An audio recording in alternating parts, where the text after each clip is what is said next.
Aí sim poderiam se alimentar, tá?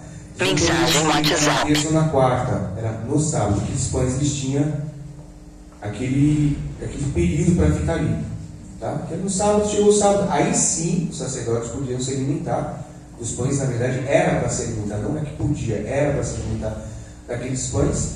E aí sim feito a nova troca, e aí ao domingo, à terça, e é feito aquele zelo, que também tem um fundamento, né? Os sacerdotes zelando por esses pães que representavam as tribos, um zelo. Esses pães não mofavam? Basicamente assim, o intuito do sacerdote era fazer essa verificação. Eles tinham que verificar. Mensagem WhatsApp. Desse mofar. Eles tinham que verificar. Se eles verificavam, é porque algo de errado poderia acontecer. Então, muito bem. Então, vamos seguir aos detalhes aqui. Então, Deus manda revestir a mesa com ouro, para representar a divindade de Cristo. Não o bronze da coluna do lado de fora, mas o ouro. Quem está entendendo, diga amém, Jesus. Então, essa mesa começa a revelar Cristo. E aí nós vemos que havia uma borda.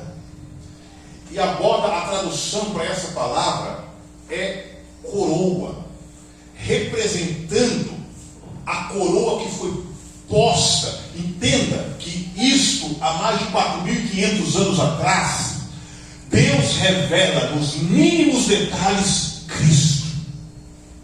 Deus revela nos mínimos detalhes Cristo. Então, Ele manda fazer a borda que vai revelando a coroa que foi posta no nosso Cristo. Entenda que eles não tinham a visão disso. Eles não conseguiam enxergar, porque era algo oculto, é um mistério oculto, como nós chamamos, né? E como lá em Hebreus diz que tudo isso é sombra, né? Ou glória. Então, esses pães, embora de alguma maneira simboliza as 12 tribos, mas nós entendemos aqui, e esse nós precisamos ler, põe para mim João capítulo 6, versículo 31, e nós vamos ler até o 35, você pode abrir aí na sua Bíblia. Quem é este pão? Ou o que é este pão? O que Deus queria revelar através desse pão? Ô glória! Está escrito assim, ó. Todo mundo achou? João capítulo 6, versículo 31 ao 35. Está escrito assim: nossos pais comeram no deserto, como está escrito, deu-lhes a comer o pão do céu. Quem está falando essas palavras? Quem está falando essas palavras? Jesus. Deu-lhes a comer o pão do céu.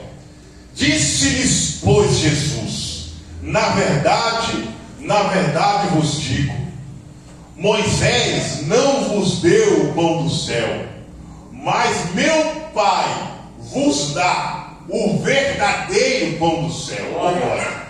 Aleluia. Pode passar aqui.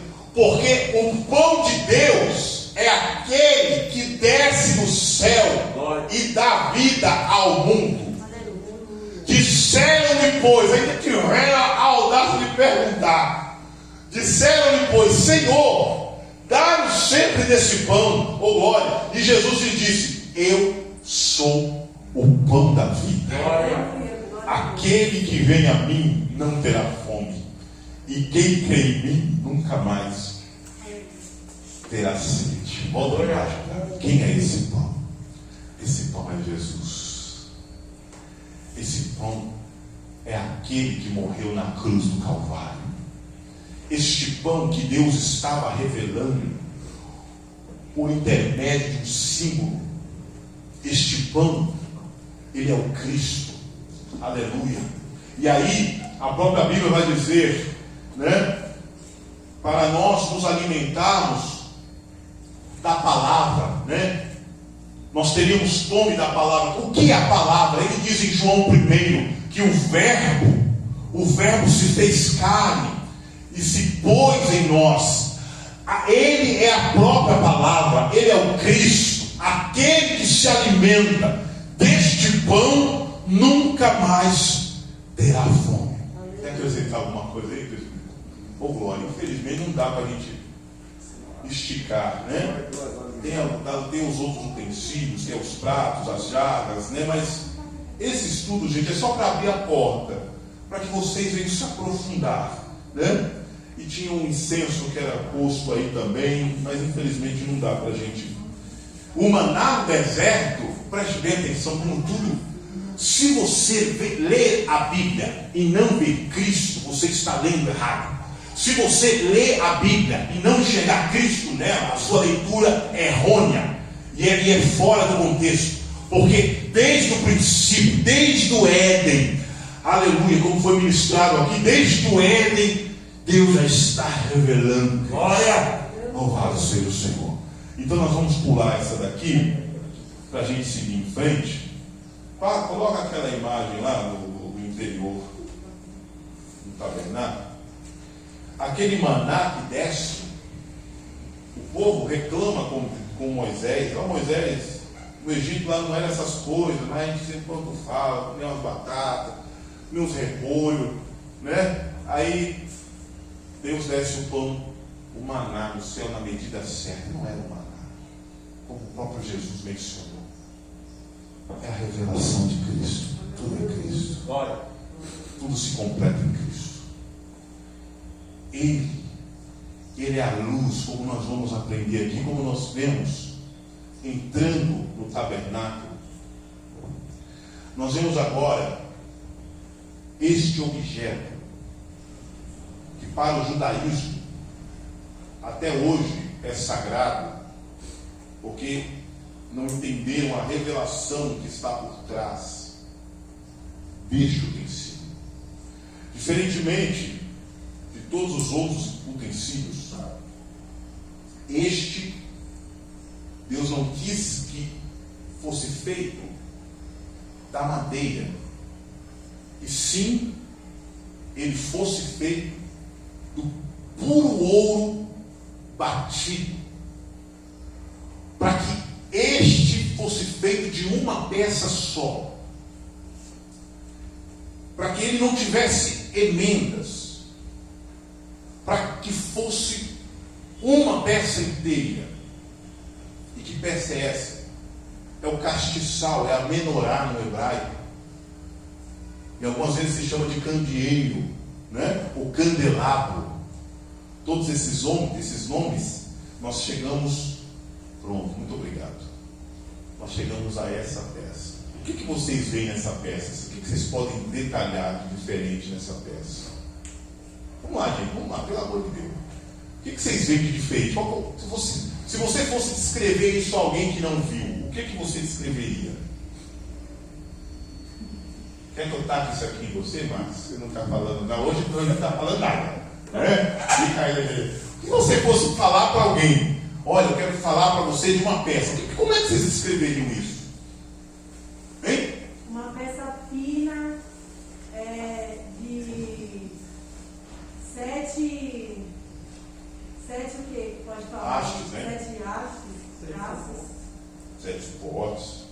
Vai ter 3 de cada lado e um no meio. Muito bem, nós vamos começar a chegar aí, né? É isso aí. Tem 3 de cada lado e um no meio. É mais ou menos, vamos seguir. Muito bem. Nós percebemos aqui que essa menorá, Deus ordena para Moisés que ela fosse feita de ouro puro, ouro batido, e que fosse uma peça só, e que ela tivesse 7 lâmpadas. E a função desta peça, bota lá no interior do tabernáculo, a funcionalidade dessa peça era o quê? Clarear. Se aqui houvesse escuridão, essa peça ela servia para clarear. para acender esta peça, o combustível que gerava fogo nas lâmpadas era o azeite. Põe para mim lá, volta lá a imagem toda. São, quando você quiser, meu filho, trair. Era o azeite, mas não poderia ser um azeite com mistura. Esse azeite, ele deveria ser o primeiro tirado da prensa. E vale essa leitura. Põe para mim, Êxodo, não sei se eu anotei certo, Êxodo 27, 20. Êxodo 27, 20. Não precisa abrir não, vamos ler todo mundo aqui para ganharmos tempo. Tu, pois, ordenarás aos filhos de Israel que te tragam o quê? Azeite puro de oliveiras. Azeite puro de oliveira, batido para o candeeiro, para fazer arder as lâmpadas continuamente. Irmão, volta para lá, por gentileza. Volta para a imagem. Então, o combustível para gerar a luz do interior do tabernáculo era o azeite. E nós percebemos que a menorá, ela tem uma haste central, a base, ao qual da base saem as outras hastes, formando as 7 lâmpadas. E vocês percebem que ela tem o formato de uma árvore. E há um detalhe super interessante. Deixa eu ver se eu acho aqui. Há um detalhe super interessante que havia em cada haste. Preste atenção aqui que não confunde. Em cada haste havia o formato de 3 flores de amendoeira. Amêndoa, pode perceber, totalizando 9, correto? Vocês estão entendendo, gente? Havia um formato de 3 amêndoas em cada haste, totalizando 18, sendo 9 de um lado e 9 de outro. Volta a imagem lá dentro do tabernáculo. Então o pavio era embebecido de azeite para gerar luz no interior do tabernáculo. E nós, tem mais algum detalhe, Sandra, para acrescentar aí, meu filho? Antes de nós entrarmos aqui nas revelações? Falou-se do combustível, azeite, né? E também a forma que esse fogo chegava, né? Qual que era a brasa que vinha para acender, né? Era a própria brasa já direto do altar. Não era qualquer brasa, né? Tudo tinha uma sequência perfeita que tinha que ser mantido, né? E a gente percebe que tanto quanto o azeite puro e quanto a flor da farinha, a farinha que eles iniciavam, né, que tinham a farinha do pão, do azeite, do castiçal, tinha que ser o melhor. Vamos entrar não é a questão da revelação, é só para a gente manter uma questão simples, né? Tudo que Deus pediu para representar Cristo, né, na terra tinha que ser perfeito. E quem representa hoje Cristo aqui na terra? Né? Cristo, de certa forma, o cristão, ele é um representante na terra. Eu não estou dizendo aqui que Deus ele quer uma extrema perfeição de nós, mas Ele quer melhoras, Ele quer que o povo dele vá adiante, siga e se aprimore, vamos dizer, de uma forma mais natural. É isso que Ele quer da gente. Quando a gente se oferece ou se coloca à disposição de Deus, no mínimo a gente tem que entender que que para que Deus, olhando para baixo, para que nós representamos, para que tivesse uma representação de Cristo, fosse tudo perfeito, então Ele olha, e eu acredito também de que, de certa forma, Ele vai querer que esse povo faça as coisas com perfeição. Porque assim, vamos dizer, né? Independente de Moisés ter pegado as medidas exatas e ter cumprido, o que Ele pede de nós também é uma perfeição em culto, em santidade, na nossa vida extremamente pessoal. É só uma coisa rápida, porque para a gente ver que nós somos hoje uma parte, nós somos a igreja, e vamos chegar nisso daqui a pouco, só para não fugir da minha mente. Pronto. Então, quando o sacerdote, ou o sumo sacerdote, adentrava no santo lugar, ele tinha visão, como nós falamos, da mesa, dos pães da proposição, do que era proposto, e a menorá, que iluminava a si mesmo e o interior do tabernáculo. Como nós aprendemos que o ouro na Bíblia simboliza divindade, então, volta a imagem total lá da peça, por gentileza. Então nós vemos que a revelação deste castiçal, que a sua função no interior era o quê? Clarear. Era iluminar. Era tirar a escuridão daquele ambiente. Era trazer a luz. Então a primeira representatividade desta peça é Cristo. Porque Cristo é o quê? É o quê, meu irmão? Ô João 8,12. Ô João 8,12. Por que a menorá clareava o interior do tabernáculo, aonde estava escuro? Escute bem. Falou-lhes, pois, Jesus outra vez, dizendo: eu sou a luz do mundo. Pode pular. Quem me segue não andará em trevas, mas terá a luz da vida. Então, quando o sacerdote entrava dentro do tabernáculo e via a menorá clareando, Deus estava revelando, além daquele tempo, para dizer que surgiria o Messias, o Emanuel, o prometido, aquele que Isaías, o profeta messiânico que mais profetizou sobre o Messias, disse.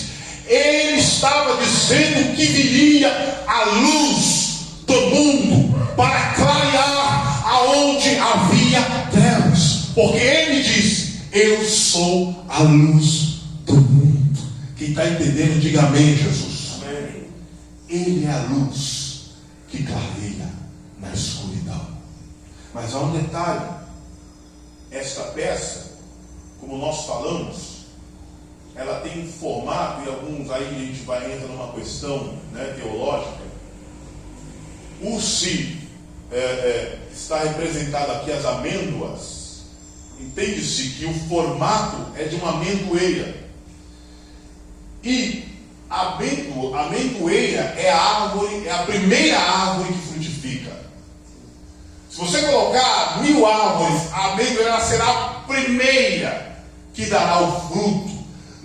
Isso não é um fator decorativo. Você tem que entender que todas as peças eram detalhes para revelar algo. Então não era porque Deus achava bonitinho colocar uma flor aqui, vamos colocar uma flor para dar um embelezamento nesta peça. Não, ele estava querendo dizer algo. Lá em Jeremias, Deus pergunta para Jeremias: Jeremias, o que tu vês? Eu vejo uma árvore de amendoeira. Aí Deus diz: pois viste bem, porque eu velo pela minha palavra para cumprir. Então a imagem de uma amendoeira não se pensa em outra coisa a não ser frutos. Frutos. Então, quando se olha ao mesmo tempo que se olha, por que está dizendo sobre frutos? já que até o momento eu entendo que esta peça representa pelo ouro a divindade de Cristo. Mas aí nós vamos entender, oh glória. Põe Apocalipse para mim, capítulo 1, versículo 12. Havia 7 hastes. Vamos ler aqui. E virei-me para ver a voz que falava comigo. E virando-me, vi o quê? 7 castiçais de ouro. Apareceu aqui 7 castiçais de ouro. Quem está dizendo isso? João. Vamos ler todo mundo aqui. Ó. E no meio dos 7 castiçais, um semelhante Ao Filho do Homem. ao Filho do Homem, vestido até aos pés de uma roupa comprida, e cingido pelos peitos com um cinto de ouro, e a sua cabeça e cabelos eram brancos como a lã branca, como a neve. Volta o versículo, volta lá. Aí, volta. Vestido até os pés de uma roupa comprida. Meu irmão, isso aqui é muito profundo. Havia 7 castiçais de ouro. E quem estava no meio? Jesus. O que eram esses 7 castiçais que João está mencionando aqui em Apocalipse? Não responde não, pastor. Quem eram os 7 castiçais? Qual é a primeira mensagem de Cristo através de João em Apocalipse? Ele estava se dirigindo ao quê? O quê? As igrejas. As igrejas que Jesus mandou. João, não é assim? Espina, pega. João descreveu a mensagem de Cristo. E ele estava no meio dos 7 castiçais. Entenda que ao mesmo tempo, volta a imagem do castiçal, ao mesmo tempo que Jesus, ele é a luz do mundo, e ele clareia aonde há escuridão, aonde há trevas, havia também uma revelação da mesma forma, da mesma densidade, profunda e intensa acerca da luz. Deus também estava revelando por intermédio de Moisés, falando acerca da sua igreja. Glória. O que a Bíblia nos chama? Chama como? Como a Bíblia nos chama, gente? Não, também. Mas como que a Bíblia se dirige à igreja? Como? Nós somos o quê? O sal e a luz do mundo. A luz. Nós somos a luz. Mas para ser gerado a luz na menorá, era necessário derramar o azeite. Vocês precisam vir comigo nessa mensagem, né? Para clarear, para ver a luz. E nós vemos aqui que essa luz tinha que estar acesa perpetuamente. Vamos ficar nesse contexto. Tinha que estar aceso. O sacerdote tinha que fazer a manutenção do castiçal, né? Para não deixar o seu acesso obstruído, porque o acesso obstruído não gera luz. O acesso obstruído, a luz não aparece, mesmo que jogue o azeite, está obstruído. Entenda que assim é a nossa vida.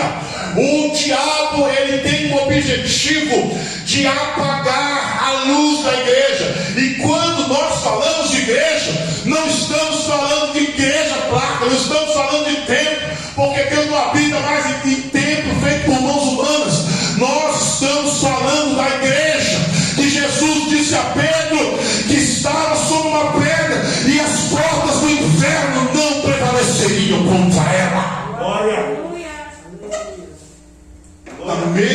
Da mesma maneira que Jesus é a luz para clarear, a igreja é a representação de Deus nessa terra. Glória!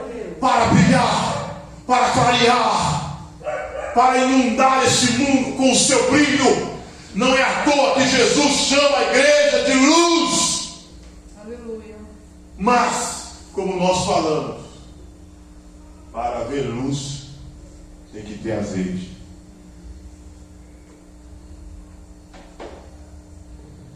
Para haver luz tem que ter azeite. E o que é o azeite? Quando se fala em azeite, né, na Bíblia, o que é o azeite? O azeite é o Espírito Santo. Quando Jesus, meu Deus, eu tenho que dar. Quando Jesus, ele chega, João batizando, João aponta e diz: eis aí o Cordeiro que tira o pecado do mundo. Nós aprendemos isso no altar do sacrifício. João aponta e diz: esse Cordeiro que tira o pecado do mundo. E aí começa um diálogo. João diz: mas como é que eu posso batizar o Senhor? Eu necessito de ser batizado por ti, em tu a mim. E Jesus diz: não, para que se cumpra a lei. Vocês já leram isso? Quando Jesus é imerso nas águas e realiza o ato batismal, o que acontece em seguida? Ok? O céu se abre. Opa, começou aí, o céu se abre. Ô glória, o céu se abre. Jesus é batizado. O céu se abre. E depois? Uma pomba. Aí vem a pomba. E a pomba faz o quê?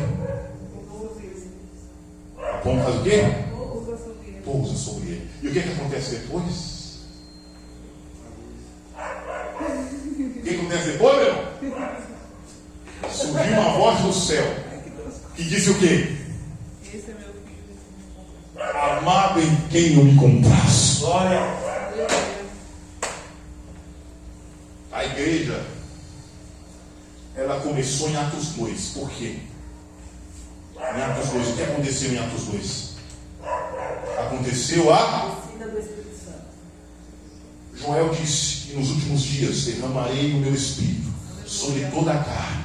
Era uma promessa da efusão do Espírito. Quando desce em Atos 2, inicia a igreja. Por que inicia a igreja? Porque a igreja não é formada por pessoas vazias, porque não, nada seria amenorar sem a lâmpada, nada seria amenorar sem o azeite sobre ela, nada seria amenorar se ela não clareasse. Então era necessário azeite para que ela cumprisse a sua função, que era clarear. Então Deus estava revelando através da menorá e revelando a nós que viria o azeite para fazer a igreja brilhar, meu irmão. Glória. Que azeite é esse? O Espírito Santo.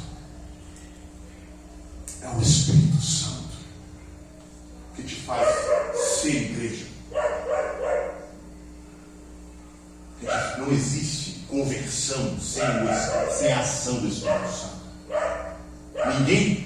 Não há técnicas que convencem. Tudo se torna nada. As vidas que são salvas por técnicas, estratégias, emocionalismos, tais movimentos que geram filhos, esses filhos não se firmarão na verdade, porque o único que convence o homem é o Espírito Santo. Pela exposição bíblica, ele adentra o coração do homem, causando uma mudança, e esse se torna igreja para clarear. Aleluia, Deus. Vamos aplaudir Jesus. E aí, não estou aplicando isso que eu vou dizer, não estou aplicando, é só para que a gente entenda que é muito mais profundo do que nós imaginamos. Não estou aplicando isso teologicamente, estou fazendo uma analogia aqui. Nós falamos das amêndoas, que são 3 em cada hastes, totalizando de cada lado 9. Se nós formos analisar em Gálatas capítulo 5, versículo 22, põe aí 5, 22 para mim. Isso nós estamos falando do novo templo. que não é o tabernáculo, não é o templo de Salomão, nem de Zorobabel, nem de Herodes, mas o templo que hoje o Espírito Santo reside. Mas o fruto do Espírito é amor, gozo, paz, longanimidade, benignidade, bondade, fé, mansidão, temperança. Se você for contar, são 9 frutos do Espírito. E se você for contar os dons mencionados lá em 1 Coríntios 12, são 9 dons. Volta a imagem do Cássio lá, para melhorar, por gentileza. Então nós vamos ver, se não estou aplicando teologicamente. Os irmãos estão entendendo, gente? Há uma diferença da aplicação e da alusão. Então nós vamos totalizar aqui 12 amêndoas. Eu estou fazendo uma alusão para vocês entenderem como é profundo. E eu crio um simbolismo de 9 dons e 9 frutos do Espírito. Porque os dons é dado à igreja, não ao tabernáculo. É dado à igreja para a execução do reino aqui na terra. É a ferramenta que Deus emprestou à igreja para trabalhar neste mundo. E as outras 9 amêndoas é os frutos que se exalam de uma vida cheia do Espírito Santo. Contrariamente como o mundo entende o que é ser cheio hoje, porque o mundo entende o enchimento do Espírito através de movimentos e ações corpóreas. Mas o que a Bíblia diz, enchei-vos do Espírito, aquele que é cheio exala o que ele tem. E a única característica de identificação de alguém cheio que está em Gálatas, que manifesta sobre nós os frutos do Espírito Santo. Glória a Deus. Então os irmãos entendem, não estou aplicando os versículos aqui porque é muita coisa e o tempo já não nos permite.